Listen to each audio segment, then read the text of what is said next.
Hello friends. मैं राजेश नेहरा आपके अपने YouTube channel easy maths with Nehra sir पे आप लोगों का स्वागत करता हूं। दोस्तों, जैसा आप लोगों को पता है कि हम पढ़ रहे हैं सीपीयू के प्रीवियस ईयर्स क्वेश्चंस और नंबर सिस्टम की कल क्लास 1 आप लोगों ने देखी थी। उसी के आगे जो बचे हुए 17 के क्वेश्चन हैं, 19 और 18 क्वेश्चन हमने कर लिए थे, तो 17 के जो क्वेश्चन हैं वो आज हम डिस्कस करने वाले हैं। तो 17 के क्वेश्चन में दोस्तों हम बात करेंगे, ठीक है। उसमें देखो, सबसे पहले एक छोटा सा इंफॉर्मेशन देख लो। जो भी स्टूडेंट 2020-21 की तैयारी कर रहे हैं उन लोगों के लिए इंफॉर्मेशन है कि जो भी स्टूडेंट 2020-21 की तैयारी कर रहे हैं उनके लिए कल मैंने कंप्लीट एसएससी बैच स्टार्ट किया है। तो एसएससी का complete batch, foundation batch start हुआ है, जिसमें मैथ्स, रीजनिंग, इंग्लिश और जीएस, मैथ्स, रीजनिंग, इंग्लिश और जीएस, ये कंप्लीट बैच है जो स्टार्ट हुआ है। ठीक है। तो ये कहाँ चलता है? ये मदर्स के मोबाइल ऐप पे चलता है। मदर्स एजुकेशन हब का जो मोबाइल ऐप है, तो प्ले स्टोर में जाके मदर्स एजुकेशन हब का मोबाइल ऐप डाउनलोड कर लीजिएगा, उस पे चलता है। तो उस पे आप कंप्लीट मदर्स पे जो बैच है उसको ज्वाइन कर सकते हो, मदर्स के मोबाइल ऐप पे। इसमें दोस्तों मैथ्स जो है मैं पढ़ाऊंगा, तो आप ओनली मैथ्स भी ज्वाइन कर सकते हो और कंप्लीट बैच भी ज्वाइन कर सकते हो, ये आप पे डिपेंड है।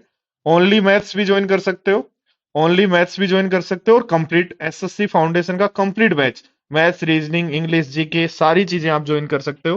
टेस्ट रीच प्लस साथ में क्या नाम आपका स्टडी मटेरियल, तो आपके पास बहुत सारे ऑप्शन होंगे, वो आप वहां से देख सकते हो। मैथ्स में दोस्तों मैं पूरा आपको बेसिक से पूरा मेंस लेवल तक का पूरा पढ़ाऊंगा। बेसिक से पूरा मेंस लेवल तक का आपको पढ़ाया जाएगा। ठीक है। प्रत्येक चैप्टर पे 200 से 300 क्वेश्चन के अप्रोक्स आपको बोर्ड पर करवाए जाएंगे। ठीक है। इसी बोर्ड पर पैनल पे करवाए जाएंगे, और लगभग 200 से 300 क्वेश्चन, जितने भी क्वेश्चन बनते हैं, 200 से 300 question previous years question. Previous years question में कौन कौन शामिल है? चाहे एसएससी प्री हो, चाहे मेंस हो, सीडीएस हो, केट हो, बैंकिंग हो, इन सभी एग्जाम के प्रीवियस ईयर्स क्वेश्चन भी इस पीडीएफ में शामिल होंगे। तो इस तरीके से आपको ये स्टडी मटेरियल मिलेगा। कंप्लीट बैच मैं आपको पढ़ाऊंगा, जिसमें एडवांस भी मैं पढ़ाऊंगा, अर्थमेटिक भी आपको मैं पढ़ाऊंगा। पूरा कंप्लीट बैच है ये दोस्तों, एसएससी के लिए 2020 और 21 के लिए। और मैथ्स में आपको पूरी चीजें बेसिक से मिलने वाली हैं। प्रत्येक चैप्टर को बेसिक के साथ पूरा हीरो लेवल तक या मेंस लेवल तक का यानी पढ़ाया जाएगा। यानी मेंस में दोबारा मेंस मैथ का बैच ज्वाइन करने की आवश्यकता नहीं है। ये पूरा कंप्लीट बैच है, जिसमें चाहे आप सीपीयू की तैयारी कर रहे हो, सीजीएल की तैयारी कर रहे हो, चाहे सीएचएसएल की तैयारी कर रहे हो, पूरा एसएससी के लिए कंप्लीट बैच है। ठीक है दोस्तों। तो आज की क्लास में हम सीपीयू 2018 का एक क्वेश्चन बचा हुआ था वो, प्लस 2017 के जो क्वेश्चन हैं वो डिस्कस करेंगे। तो पहला क्वेश्चन है आपकी स्क्रीन पर कि 1000 में क्या जोड़ा जाए। तो 1000 को 37 से डिवाइड कर दो, तो एक शेष बच रहा है। तो एक शेष बच रहा है, एक में क्या जोड़े कि 37 से पूरा पूरा डिविजिबल हो, तो 36 से जोड़ देंगे। क्या करना है? जब भी इस तरीके का क्वेश्चन हो दोस्तों, आपको सिंपल सा काम करना है, उस नंबर को जिससे भाग देना उससे भाग दो, जो शेष बचे उस शेष में क्या जोड़े कि 37 बन जाए, तो एक में क्या जोड़े कि 37 बन जाए, तो 36 ऐड करेंगे। तो आपको समझ में आ गया होगा। तो इसके बाद अब दोस्तों एसएससी सीपीओ 2017 के क्वेश्चन है।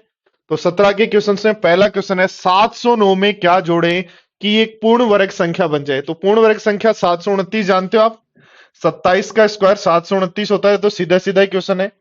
तो 729 होता है तो कितना जोड़े, तो 20 जोड़ देंगे, 20 जोड़ देंगे। ठीक है दोस्तों। नेक्स्ट क्वेश्चन देखो, ध्यान दो। क्या है? 3 4 n को 11 से पूरा पूरा डिविजिबल हो। ध्यान दो, 3 4 n यदि 11 से डिविजिबल हो तो 11 का भाग दो, 11 3 33 बच जाए। एक के आगे क्या लिखें? एक लिखेंगे तब पूरा पूरा डिविजिबल होगा। तो n की वैल्यू क्या होगी? एक होगी। n की वैल्यू क्या होगी? एक होगी। ये हम यहां समझ पाए हैं। नेक्स्ट देखो, ध्यान दो क्या कह रहा है। तीन क्रमागत प्राकृत संख्याओं का योग हमेशा किससे डिविजिबल होगा? क्रमागत संख्याएं तो बीच वाली संख्या n होगी, आगे वाली संख्या n+1 होगी, और पहले वाली संख्या n-1 होगी। जब भी तीन क्रमागत संख्याओं की बात कर रहे हो तो हमेशा बीच वाले नंबर से स्टार्ट करो। बीच वाला नंबर n है, तो आगे वाला n+1, पीछे वाला n-1, तो इनका सम हो गया 3n। इसका मतलब वो हमेशा तीन के मल्टीपल होंगे, और तीन के मल्टीपल होंगे तो हम कहेंगे संख्या तीन से डिविजिबल होगी। ठीक है दोस्तों। अगला क्वेश्चन क्या कह रहा है? एक लड़का है जिसको 1 से 20 तक की प्राकृत संख्याओं का योग करने के लिए कहा, पर वो एक संख्या जोड़ना भूल गया। 1 से 20 तक की संख्याओं का योग का फॉर्मूला आपको पता ही होगा, n इंटू एन प्लस 1/2 होता है क्या? और n इंटू एन प्लस 1/2 होता है तो कर देंगे 20 × 21/2, और 20 × 21/2 तो 210 हो गया। तो 210 तो 20 तक की संख्याओं का सम हो गया, और 190 आपका सम होता है जब गलती कर देता है तो एक संख्या जो छोड़ दी वो क्या छोड़ दी? 20। तो हम कहेंगे 20 उसने छोड़ दिया। कुछ नहीं करना, सिंपल सा क्वेश्चन है। 1 से 20 तक की संख्याओं का सम n इंटू एन प्लस 1/2, तो 20 × 21/2 210 हुआ, और आपका सम आया 190। इसका मतलब एक संख्या जो आपने छोड़ी वो क्या थी? कह रहा दिया गया नंबर 12 से डिविजिबल हो। 12 से डिविजिबल हो तो 12 का भाग दे दो सीधा, तो 12 एकम 12 बचेगा 2 और 2। ठीक है, अब भाग दो 12 का तो कितना बच गया? 10। तो 10 के आगे क्या लिखें कि 10 के आगे क्या लिखें कि 12 से पूरा पूरा डिविजिबल हो? तो 8 लिख दो, 108। यानी जब भी इस तरीके का क्वेश्चन हो कि क्या शेष बचे, क्या जोड़ें, पूरा पूरा डिविजिबल हो और एक ही डिजिट लास्ट वाली पूछे तो 12 से डिवाइड करो, तो 10n में क्या लिखें? तो 108 होने पर पूरा पूरा डिविजिबल होगा। बताओ, देखो एक बार जब भी आप क्वेश्चन आपके सामने स्क्रीन पर आ रहा है दोस्तों, जब भी क्वेश्चन आपकी स्क्रीन पर आ रहा है, एक बार क्वेश्चन की स्क्रीन पर जैसे ही क्वेश्चन दिखाई दे पोज करो और खुद करने की कोशिश करो। ध्यान दो, देखो क्या कहा है, 36 के कितने गुणांक हैं? 36 की यदि बात करें तो 36 क्या होता है भाई? 9 चौक 36 होता है क्या? यानी 2 का स्क्वायर इंटू 3 का स्क्वायर। तो यदि आपको टोटल फैक्टर पूछे, जब भी टोटल फैक्टर पूछे हैं तो आप कर दोगे पावर में एक जोड़ो, पावर में एक जोड़ो, तो आंसर हो जाएगा 9। क्या करना है दोस्तों, आपको जब भी टोटल फैक्टर पूछे तो पहले नंबर को a की पावर m, b की पावर n और c की पावर जो भी o है लिखो। और टोटल फैक्टर यदि पूछे, टोटल फैक्टर यदि पूछे तो याद रखो m+1 n+1 O+1 का गुणा होगा। और F+1 क्यों करते हैं? ध्यान दो, देखो 2 की पावर 3 के फैक्टर कितने होंगे? तो 2 की पावर 3 के फैक्टर होंगे 2 की पावर 0, 2 की पावर 1, 2 की पावर 2, 2 की पावर 3। 2 की पावर 1 के फैक्टर कितने होंगे? तो 2 की पावर 0, 2 की पावर 1। यानी किसी भी नंबर की पावर, किसी भी प्राइम नंबर की पावर जितनी होती है उससे एक ज्यादा फैक्टर होता है। इसलिए हमेशा सबसे पहले क्या करना है, जब भी टोटल फैक्टर निकालना हो सबसे पहले प्राइम नंबर की पावर में चेंज करो, प्राइम नंबर की पावर में चेंज करो, और पावर में चेंज करने के बाद पावर में एक एक जोड़ो तो आपके पास टोटल फैक्टर आ जाएंगे। एक क्यों जोड़ते हैं मैंने बता ही दिया।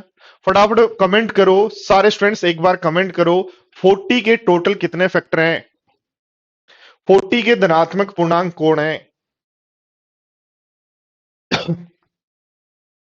फटाफट बताओ, 40 के धनात्मक पूर्णांक कौन है? 40 के धनात्मक पूर्णांक की यदि बात करें तो 40 का मतलब हो गया दोस्तों 8 5 40, यानी 2 की पावर 3 गुणा 5 की पावर 1।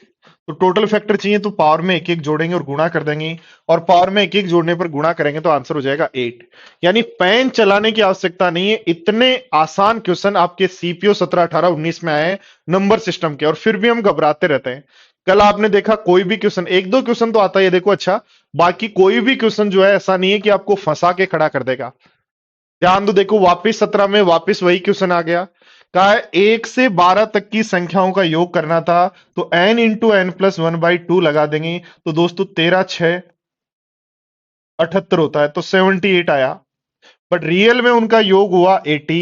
इसका मतलब किसी संख्या को उसने दो बार जोड़ा, तो दो बार जो जोड़ा वो कौन था? तो हम कहेंगे 2। क्या कहा है? 1 से 12 तक की संख्याओं का योग, तो n इंटू एन प्लस 1/2। 1 से 12 तक की संख्याओं का योग, तो n इंटू एन प्लस 1/2 कर दिया। और अब 78 से आप कह रहे हो 80 हो गया, तो 78 से 80 हो गया तो कितना जोड़ा है? देखो ध्यान दो, क्या है 508 में वह कौन सी छोटी से छोटी संख्या जोड़ी जाए कि प्राप्त योग एक पूर्ण वर्ग हो? तो 508 के पास 23 का स्क्वायर 529 जानते हो क्या भाई? छोटे छोटे नंबर तो आप जानते ही हो। तो 508 में कितना जोड़ेंगे? 529 बन जाए तो 21 जोड़ देंगे। अब अगले क्वेश्चन पे कह रहा है दिया गया नंबर 18 से डिविजिबल हो, तो 18 दूनी 36, 10 के बाद क्या लिखें कि 18 से पूरा पूरा डिविजिबल हो? तो 108 होने पर पूरा पूरा डिविजिबल होगा, तो n की वैल्यू क्या होगी? यानी कोई भी क्वेश्चन ऐसा नहीं आता दोस्तों एग्जाम में जो आपको फंसा के खड़ा कर दे कि हाँ अब आपसे नहीं होगा। बस ओनली जो कमी है वो प्रैक्टिस की है। जिस स्टूडेंट ने प्रैक्टिस की, जिस स्टूडेंट ने मेहनत की, अपने आप को एक ट्रेनिंग प्रोग्राम में डाला, जिसने 10 से 12 घंटे अपने जो सब्जेक्ट है उनको दिए और उनमें उस सब्जेक्ट को सबसे ज्यादा टाइम दिया जो प्रॉब्लम करता है। मान लो दोस्तों हम सीपीओ की तैयारी कर रहे हैं और हमें इंग्लिश में प्रॉब्लम है, तो कैसे हम सिलेक्शन ले पाएंगे, क्योंकि सीपीओ तो मेंस में 200 नंबर की इंग्लिश। तो आपको हमेशा याद रखना दोस्तों, जो सब्जेक्ट आपको प्रॉब्लम करता है सबसे पहले उसी को ध्यान दो। याद रखो एक बात, जिंदगी में डेली जैसे आज कुछ काम करने हैं और एक काम ऐसा जो आपको पूरा डराता है कि यार ये नहीं होगा तो गड़बड़ हो जाएगी, ये नहीं होगा तो गड़बड़ हो जाएगी, तो एक काम करो, उस काम को सबसे पहले कंप्लीट करो। उस ड्यूटी को सबसे पहले कंप्लीट करो जो आपको डराती है। ठीक है, तो ये काम आपको करना है।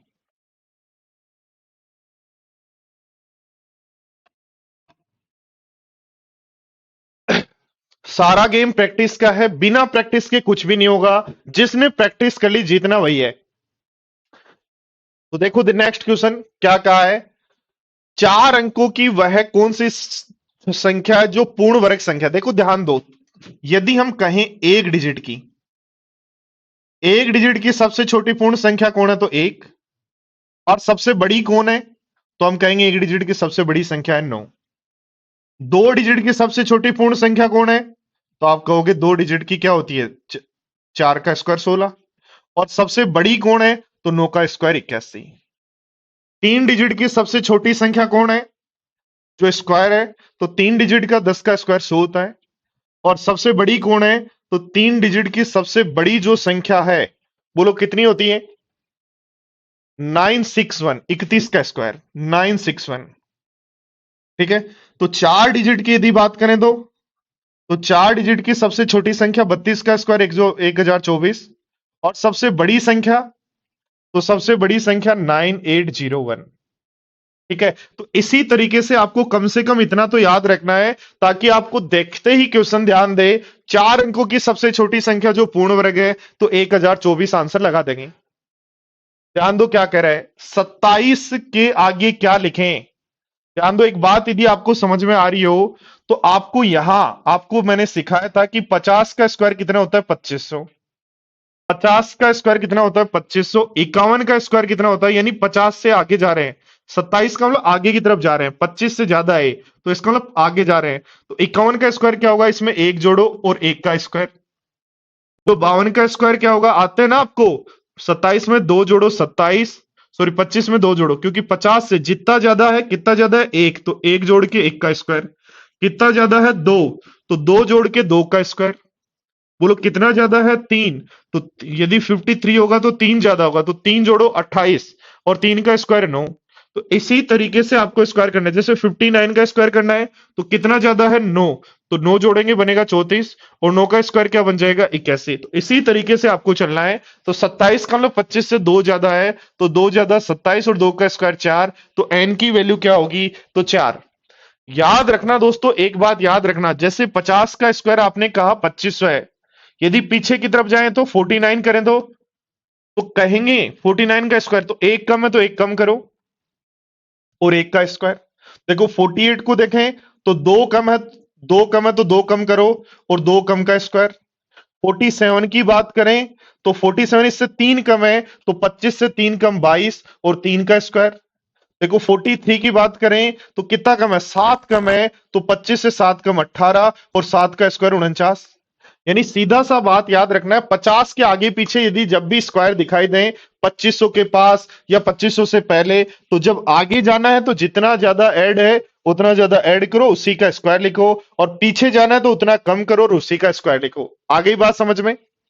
और ऐसा यदि समझ में आया तो अगले क्वेश्चन पे आओ दोस्तों। अगला क्वेश्चन है आपका 44। 2505 में क्या जोड़ें कि एक पूर्ण वर्ग संख्या बन जाए। देखो ध्यान दो, 2500 किसका स्क्वायर होता है 2500 किसका स्क्वायर होता है 50 का। और 51 का स्क्वायर क्या होगा 2601। 52 का स्क्वायर क्या होगा 2704। 58 53 का स्क्वायर क्या होगा तो 53 का स्क्वायर होगा 2809। हमें कह रहा है 2505 में क्या जोड़ें, तो 2505 में क्या जोड़ें कि 2601 बन जाए। तो 2505 में क्या जोड़ें 2601 बन जाए, तो 96 जोड़ें क्या। तीन क्रमागत सम संख्याएं, देखो ध्यान दो, तीन क्रमागत सम संख्याएं होंगी तो पहला नंबर 2n होगा, अगला नंबर 2n+2 होगा, और पिछला नंबर 2n-2 होगा। यही होगा क्या?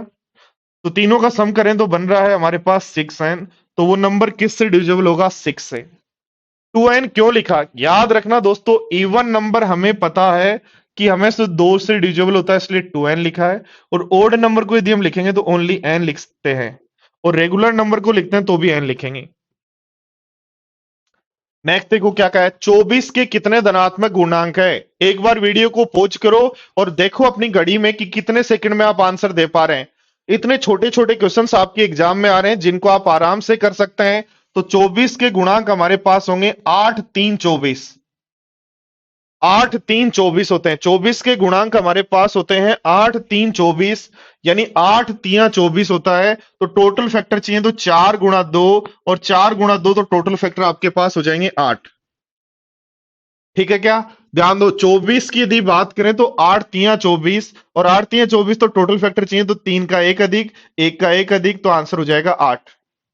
ध्यान दो, देखो ये बहुत अच्छा क्वेश्चन है दोस्तों, पहले भी कई बार एग्जाम में आ चुका है।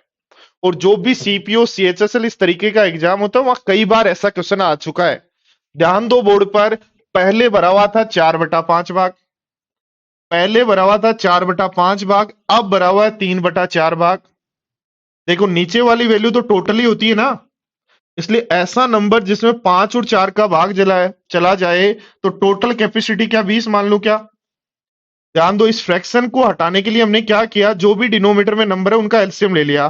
5 और 4 का एलसीएम 20।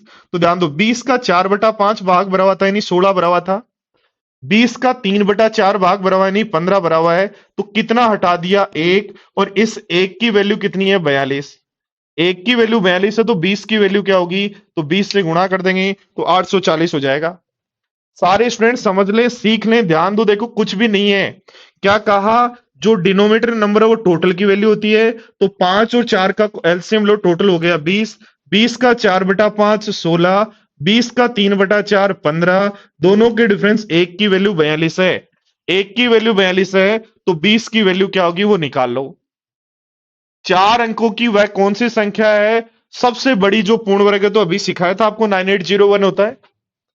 4 अंकों की सबसे बड़ी संख्या जो पूर्ण वर्ग है 9801 होता है क्या?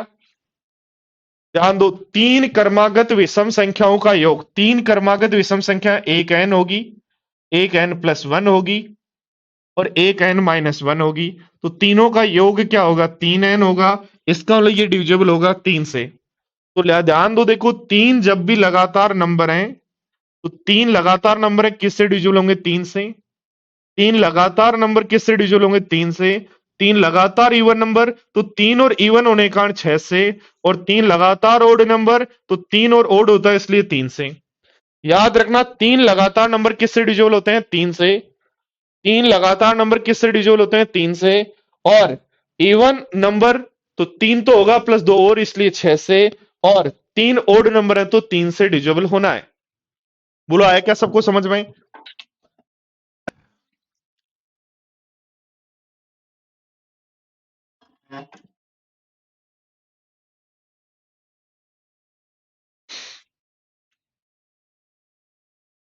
चलिए पढ़ो, देखो फटाफट आंसर दो, सारे स्टूडेंट्स का आंसर चाहिए।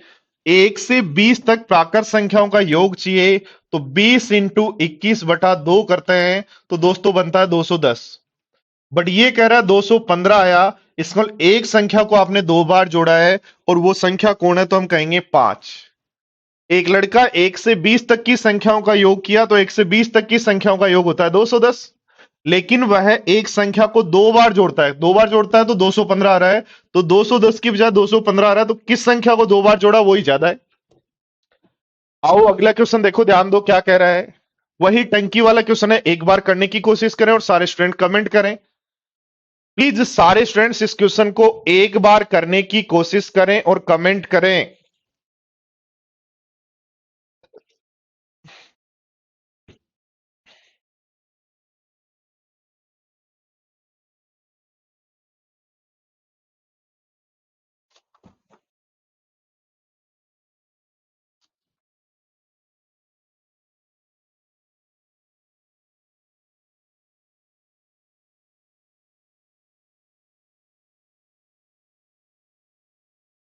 का है एक टंकी का 6/7 भाग भरा हुआ है, 60 लीटर निकालने पर 4/5 भाग बचा।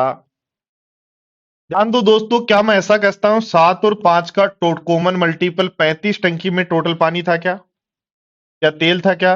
तो 35 का 6/7 करें तो 30 होगा, 35 का 4/5 करें तो 28 होगा। इसका मतलब आपने जो निकाला वो 2 है, और 2 की वैल्यू 60 है, 2 की वैल्यू 60 है तो 1 की वैल्यू 30 होगी, और हमें टोटल कैपेसिटी चाहिए तो 35 की वैल्यू क्या होगी, तो 1050, 1050, इसलिए आंसर हो जाएगा डी। तो आंसर हो जाएगा डी। चलो फटाफट देखो, कह रहा है 34n एक पूर्ण घन संख्या है, तो 34n एक पूर्ण घन संख्या है, तो घन संख्या तो आपको पता है 343 होती है वो, 7 का क्यूब, इसलिए क्या होगा नंबर। इतने आसान क्वेश्चन आपके सामने हैं, फिर भी आप लोग सिलेक्शन नहीं ले पाते हैं, इसका एक ही कारण है, वो है प्रैक्टिस। दोस्तों यदि हम प्रैक्टिस सही तरीके से और अपना 100% देके करें, तो कोई नहीं रोक सकता अपना सिलेक्शन नहीं हो। ओनली डर है, जो डराया जाता है आपको कि आपका सिलेक्शन नहीं होगा, आपको चीजें नहीं आती, और वो डराते हैं दोस्तों जिन्होंने पढ़ तो सारा लिया बट प्रैक्टिस कभी नहीं की। दोस्तों ये खेल का मैदान है, इस खेल में एक बात मुझे बताओ, इस खेल में कोई भी गेम है, जैसे मान लो शूटिंग का गेम है, जैसे मान लो फुटबॉल का गेम है, कौन जीतता है? स्विमिंग का गेम है, कौन जीतता है? दौड़ने का गेम है, कौन जीतता है? जिसने सबसे ज्यादा प्रैक्टिस की। कंपटीशन एग्जाम भी एक गेम है, स्पोर्ट्स गेम है। जिस तरीके से एक स्पोर्ट्समैन सुबह उठ के शाम को दिन में भी रेस्ट नहीं करता और अपने स्पोर्ट्स पे डेडिकेट होता है, जब वो 7 से 8 साल लगाता तब जाके उसको कभी मेडल मिलता है। आपको तो दोस्तों 1 साल लगानी है। एक स्टूडेंट लाइफ सबसे आसान लाइफ होती है यदि हम सोचें तो दोस्तों। एक बात ध्यान रखो, यदि आप कोई भी काम कर रहे हैं, आप बिजनेस कर रहे हैं, आपको लॉस हो सकता है। पैसा लगा के आप बिजनेस कर रहे हैं, आपको लॉस हो सकता है, कोई जरूरी नहीं प्रॉफिट हो। ठीक है, आपने कोई गेम चूज किया और आपने बहुत अच्छा गेम चूज किया और आपने बहुत प्रैक्टिस की, शूटिंग की बहुत प्रैक्टिस की, और जिस दिन शूटिंग हुआ उस दिन हो सकता है आप जीते या नहीं जीते। क्यों? क्योंकि वो एक दिन का गेम नहीं है, वो आपको कम से कम 7 8 10 साल लगानी पड़ेंगी। बिजनेस को भी डेवलप करने के लिए हमेशा जिंदगी लगानी पड़ेगी। ऐसा नहीं 10 साल मेहनत की उसके बाद बिजनेस में बैठे बैठे का नहीं होता। 10 साल से लगातार 12 घंटे 13 घंटे मेहनत कर रहे हैं, आज उसी पोजीशन पे हैं। और सबसे बड़ी बात यह है, पता है, आज हम इस पोजीशन पे हैं और लोग कंपेयर करते हैं कि यार मैं आज यहां क्यों नहीं पहुंचा। आप भी अपने फ्रेंड से कंपेयर करोगे। दोस्तों एक बात बताओ, दोनों काम कैसे हो सकते हैं? आपने अपनी जिंदगी की पूरी लाइफ अपनी फैमिली के साथ और दोस्तों के साथ निकाली है, और हमने पूरी लाइफ ये मार्कर हाथ में पकड़ के सुबह 7 बजे से शाम को 9 बजे तक निकाली है। तो दोनों दो व्यक्ति, एक वो जो गवर्नमेंट जॉब करके आराम से फैमिली के साथ रहता है या अब तक नौकरी नहीं लगा कहीं भी मजे कर रहा है वो, और एक जिस व्यक्ति ने 10 साल से हाथ में मार्कर पकड़ रखा है और सुबह से शाम को 9 बजे तक 12 घंटे 13 घंटे पढ़ा रहा है, दोनों की लाइफ सेम कैसे हो सकती है? तो कोई भी सक्सेस के लिए दोस्तों, आपको कोई भी सक्सेस के लिए, चाहे बिजनेस में सक्सेस होना है, किसी अलग फील्ड में सक्सेस होना है, चाहे गेम्स में सक्सेस होना है, या कहीं राजनीति में सक्सेस होना है। राजनीति तो 50 साल लग जाती है, पूरी जिंदगी लग जाती है, पता नहीं सक्सेस होते या नहीं होते। तो इसलिए दोस्तों एक फील्ड है जिसमें हम आसानी से सक्सेस हो सकते हैं, आसानी से अपना नाम कर सकते हैं और आसानी से समाज में अपना रुतबा बना सकते हैं, वो है एजुकेशन। यदि हमने 6 महीने 8 महीने 10 महीने, मिनिमम है, और किसी भी लाइफ में ऐसा नहीं है, यदि आपने 1 साल अपने आप को डेडिकेट करके 100% दे दिया, पूरे 24 घंटे अपने को दे दिए अपनी मेहनत के लिए, अपने लक्ष्य के लिए, तो 1 साल में आप कुछ ना कुछ बन जाओगे। बाकी ऐसा कोई जॉब नहीं है, ना बिजनेस है, ना प्राइवेट बिजनेस है, ना कोई प्राइवेट नौकरी है। एक ही चीज है, वो है सरकारी नौकरी। यदि आप जो कम से कम मेहनत में प्राप्त कर सकते हो। यदि आपको राजनेता बनना है तो पूरी लाइफ लगानी पड़ेगी, आपको बिजनेसमैन बनना है पूरी लाइफ लगानी पड़ेगी, प्राइवेट जॉब करना है हमेशा मेहनत करनी पड़ेगी। पर गवर्नमेंट जॉब में दोस्तों ये सबसे इजी आसान जॉब है, जिसमें आप आगे, हाँ काम तो करना पड़ेगा पर आगे कंपटीशन नहीं करना पड़ेगा किसी से। ठीक है, तो इसलिए दोस्तों अभी भी लग जाओ, आपकी लाइफ के कुछ समय आपके पास बचा हुआ है। ऐसा नहीं हो कि 32 के होने के बाद सोच रहे हो कि यार अब तो 6 महीने बचे हैं, या 30 के 27 के होने के बाद सोच रहे हो, जनरल वाले 27 के होने के बाद, यानी जब 26 साढ़े 26 में तब सोच रहे हैं यार एसएससी अब की बार नहीं निकाला तो कैसे जिंदगी चलेगी। अरे मेरे भाई जब 18 20 22 तक निकालना था तब तो आप मस्ती कर रहे थे, और अब 31 में सोच रहे हो कि एसएससी निकले, तो 27 में सोच रहे हो एसएससी निकले, तो कोई मजाक थोड़ी है। जब पढ़ने की उम्र थी तब तो आपने मजे किए, और जब अब आप गृहस्थी लाइफ जीना है, यानी माँ बाप की सेवा करनी है, अपने बच्चों की ध्यान रखना है, उस समय आप स्टूडेंट बनने की कोशिश कर रहे हो। नहीं होगा दोस्तों। यदि आपको सिलेक्शन लेना है, यदि आपको सिलेक्शन लेना है तो आज ही आपको लगना पड़ेगा, और 1 साल अपने आप को देनी पड़ेगी। मोबाइल मोबाइल है ना, ये जो आपने 3G 4G 5G ले रखे हैं, बड़े बड़े इतनी स्क्रीन से जो जो भी फेसबुक व्हाट्सएप टेलीग्राम जो भी चलाते हो, इसको रखो साइड में, रफ कॉपी और पेन लेके अपने स्टडी मटेरियल लेके लग जाओ, यदि सिलेक्शन चाहिए तो।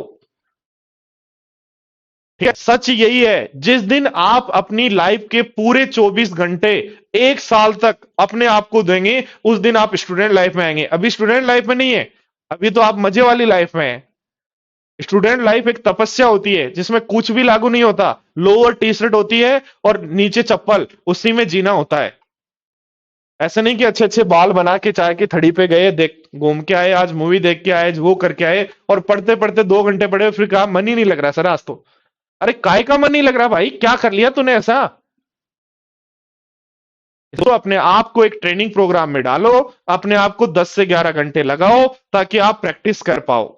ठीक है, तो आओ देखो क्वेश्चन क्या कह रहा है। 1 से 10 तक की संख्याओं का सम। अब जिस जिस स्टूडेंट ने मेहनत कर रखी होगी उसको तो पता है 1 से 10 तक की संख्याओं का योग होता है 55। कह रहा है एक संख्या को डबल जोड़ने पर 58 आया, तो इसका मतलब वो संख्या जो डबल जोड़ी वो क्या थी, 3, तो 3 आपका आंसर है।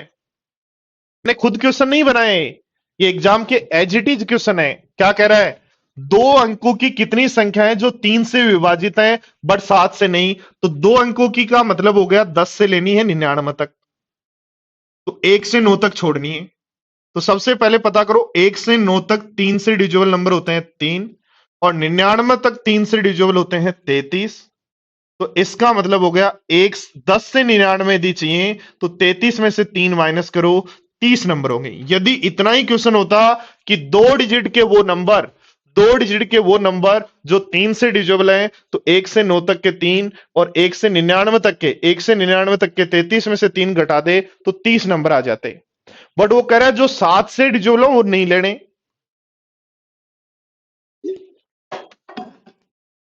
इसका मतलब है दोस्तों जो 3 से डिविजिबल है और जो 7 से डिविजिबल है, जो 21 से डिविजिबल है, तो 99 तक 21 से डिविजिबल नंबर कितने होंगे, तो 99 तक 21 से डिविजिबल होंगे 4। तो इस 30 में से 4 वो छोड़ दो जो 7 से डिविजिबल है, 30 में से 4 छोड़ते हैं तो 26 होंगे।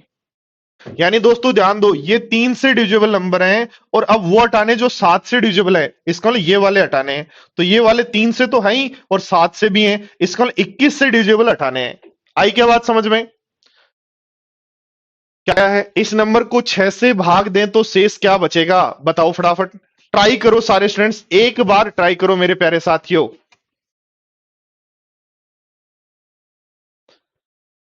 एक बार ट्राई करो, क्या होगा? कुछ नहीं करना, 6 का भाग देना है, इसमें भाग दो, क्या बचेगा, 6 दूनी 12 के बाद 21 6 × 18, 3 बचा, यहां से 3 बचा तो आगे से 4 बचेगा, आगे से 5 बचेगा, डिवाइड करना है 6 से, तो 20 तिया 60 होता है, 60 में 6 का भाग दोगे तो 0 बचेगा।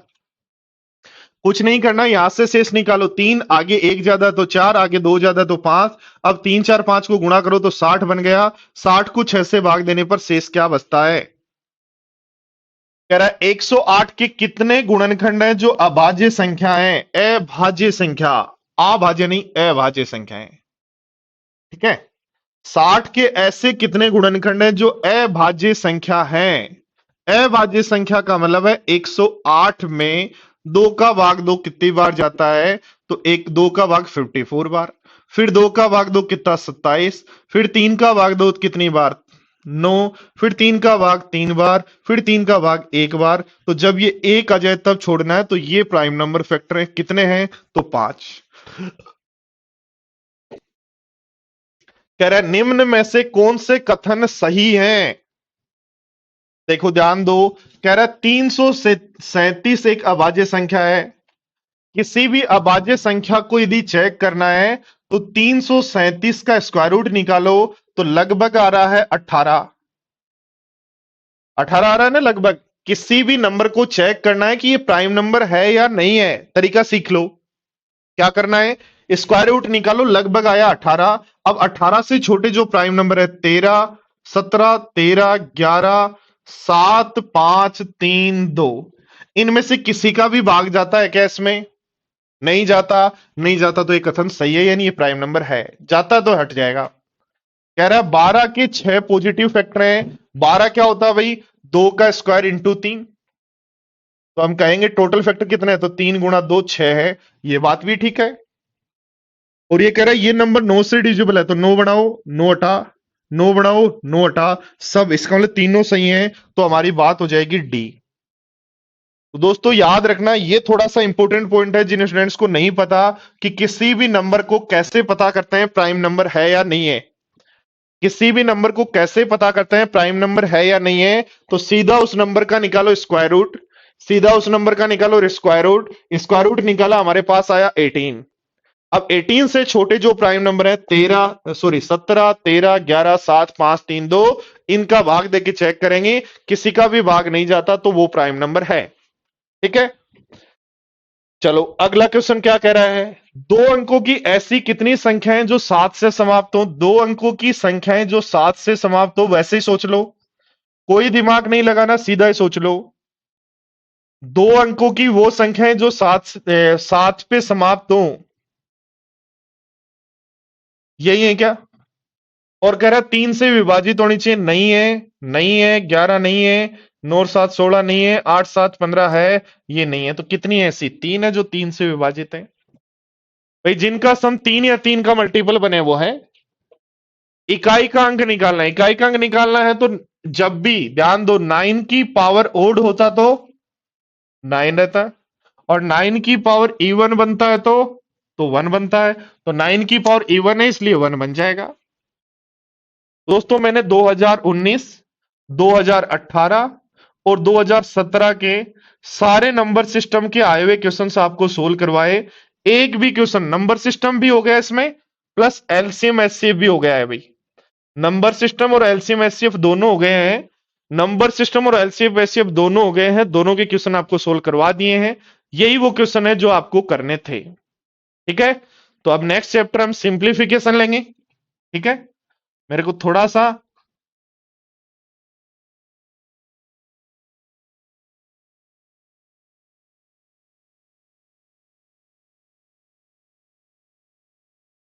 तो सिंप्लीफिकेशन लेंगे नेक्स्ट चैप्टर। ये एक छोटा सा कोटेशन है, आप अपने जहन जहन में बिठा लो। हिम्मत न खोना, अभी बहुत आगे जाना है। हिम्मत ना खोना, अभी बहुत आगे जाना है। जिन्होंने कहा था तेरे बस का नहीं है, अभी उन्हीं को करके दिखाना है। यदि ये ठान लिया तो कन्फर्म है दोस्तों, हमारी जीत होगी, कोई नहीं रोक सकता। और अपने आप को 1 साल डाल दो अपने लिए, अपनी जिंदगी का यार 1 साल तो अपने लिए दे सकते हो ना, ताकि आगे की जिंदगी एक खुशहाल जिंदगी बन जाए। ठीक है, जिन स्टूडेंट्स को ये नहीं पता, देखो एक छोटी सी इंफॉर्मेशन है आप लोगों को, जिनको पता अच्छी बात है, जिनको नहीं पता वो ध्यान दें। देखो मैंने आप लोगों की रिक्वेस्ट पे अनअकैडमी ज्वाइन कर लिया है, और अनअकैडमी पर मेरी प्रोफाइल राजेश कुमार के नाम से है दोस्तों। तो सारे स्टूडेंट्स इस प्रोफाइल को फॉलो कर लें। यहां मेरी क्लासेज, लाइव क्लासेज होती हैं। एक क्लास होती है दोस्तों सुबह 8 से 9:30, जो सारे स्टूडेंट्स ले सकते हैं। एक क्लास होती है 8 से 9:30, और दूसरी क्लास होती है 9 से 10। एक क्लास होती है 8 से 9:30 मॉर्निंग में, और दूसरी क्लास होती है 9 से 10। ये दो क्लासेज हैं डेली जो अनअकैडमी पर होती हैं। और अनअकैडमी पर उसके अलावा दोस्तों मेरा जो टेलीग्राम चैनल है वो है easy maths with Nehra sir के नाम से। तो कोई भी स्टूडेंट या तो ये चैनल टेलीग्राम चैनल है, ठीक है, तो टेलीग्राम चैनल पे अब सब्सक्राइब कर लो, ताकि जैसे ही नए कोई क्लास हो मैं नोटिफिकेशन उसमें डाल देता हूं, आपको पता लग जाए। या फिर अनअकैडमी पर फॉलो कर लो, ताकि नई क्लास जब हो तो आपको पता लग जाए। तो थैंक यू दोस्तों, आज की क्लास में इतना ही। फिर मिलता है नेक्स्ट क्लास में सिंप्लीफिकेशन के साथ, एक नए चैप्टर के साथ, नई एनर्जी के साथ। तब तक के लिए बाय बाय, टेक केयर। जिनका भी सीपीओ का एग्जाम है उनको मेरी तरफ से best of luck. Thank you दोस्तों।